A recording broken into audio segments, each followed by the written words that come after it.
Sir आज 3 मई है और आज विश्व प्रेस स्वतंत्रता दिवस है। हम चूँकि एक ही कुनबे के अखबार से संबंधित है पत्रकार हैं, तो आज आप अपने तरफ से अपने साथी जो इस फील्ड में उनको क्या संदेश देना चाहेंगे? दूसरा उसी संबंधित क्वेश्चन है कि कभी-कभी हमको सलाह दी जाती है कि मीडिया खुद अपनी संयम सीमा रखे, स्वयं की नीति करे, आचार संहिता बनाए। आज जो है विश्व में पत्रकारों की हालत क्या है? और एक आकलन अभी हम पिछले दिनों पढ़ रहे थे कि भारत को सबसे खराब देश माना गया पत्रकारिता करने के हिसाब से। कोरोना काल के चलते लगभग 600-700 पत्रकार पूरे देश में कहीं न कहीं शहीद हो चुके हैं। क्या स्थिति बन रही है? आप क्या संदेश देना चाहेंगे?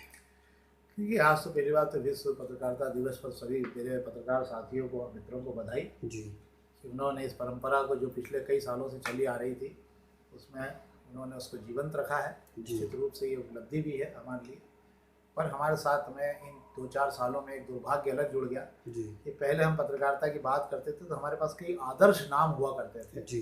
है ना, और उन्हीं को हम सबसे आगे रखा करते थे। उसमें चाहे प्रभाष जोशी जी हों, चाहे राजेंद्र माथुर साहब हों, चाहे हम बहुत सारे लोगों की बात करते हैं तो अगर मैं यूँ बात करूँ तो श्रवण गर्ग हैं, बहुत सारे लोग हैं जिनके हम मॉडल मान सकते हैं।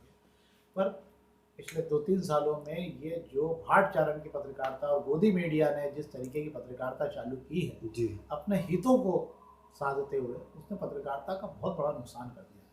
40 साल की हमारी विश्वसनीय पत्रकारिता का मुंह जो काला हुआ है जी।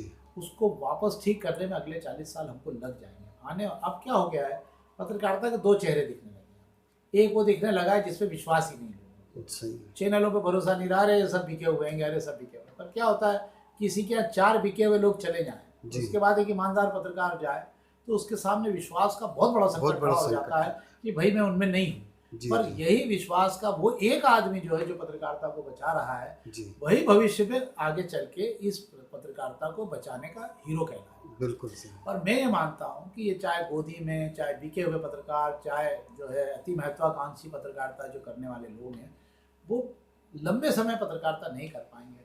हम कहते हैं ना कि इतिहास उनका भी लिखा गया है जिन्होंने स्वतंत्रता संग्राम के आंदोलन में दोगलाई की पत्रकार, बिल्कुल है ना, और उनका इतिहास भी लिखा जाएगा जिन्होंने जब देश को वाकई जरूरत थी आपकी ईमानदार पत्रकारिता की, तब आप बिक रहे थे जी, है ना। तो अब पत्रकारिता का एक और जो सबसे बड़ा संकट खड़ा हुआ है वो क्या है कि आज़ादी में देश के सामने, पत्रकारों के सामने एक मिशन था। क्या था कि देश को आज़ाद कराना है, तो जो भी लिखते थे वो देश की आज़ादी के लिए लिखते। इसके बाद जब करवट ली पत्रकारिता ने, तो कब, जब आपने आपातकाल लग गया और इंदिरा जी ने पत्रकारिता पर जो है उन्होंने कस दिया, पत्रकारिता को चारों तरफ से आपातकाल लगा के ना सेंसर कर दिया उसको जी। एक बार फिर उस समय पत्रकारिता खड़ी हुई और उन्होंने सिद्ध कर दिया कि नहीं, इस पर आप जो है हमारे लिखने की स्वतंत्रता को आप छीन नहीं सकते, और उसका परिणाम इंदिरा जी ने देखा। अब ये हो गया है कि उस समय हमने जो लड़ाई लड़ी, आज एक बार फिर पत्रकारिता को इस देश की जरूरत है। क्यों जरूरत है? क्योंकि पत्रकार 2 हिस्सों में बिके हुए, एक बिके हुए पत्रकार है, एक वो है जो सही स्थिति इस देश की पेश कर रहे थे। तो ठीक है, उनके सामने संकट जरूर है, पर अपन कहते हैं ना कि सत्य पराजित नहीं हो सकता ना, परेशान हो सकता है। तो मैं उस परेशान पत्रकारिता के साथ हूँ जो पराजित नहीं होगा।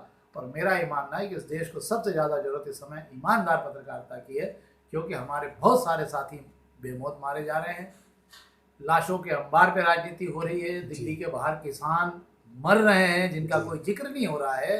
ये सब चीज़ें आज नहीं तो कल जब लिखी जाएगी तो लोग हमसे पूछेंगे कि भैया उस समय सो रहे थे क्या। ये सबसे बड़ा दुर्भाग्यपूर्ण दिन होगा उस पत्रकार के लिए जो वाकई सो रहा है। चलिए, हम उम्मीद करते हैं कि जो परेशान वाले पत्रकार उनके लिए भी सत्य एक दिन उभर कर आएगा और एक अच्छे दिन आएंगे। आपने हमसे बात करी, इसके लिए धन्यवाद। नमस्कार।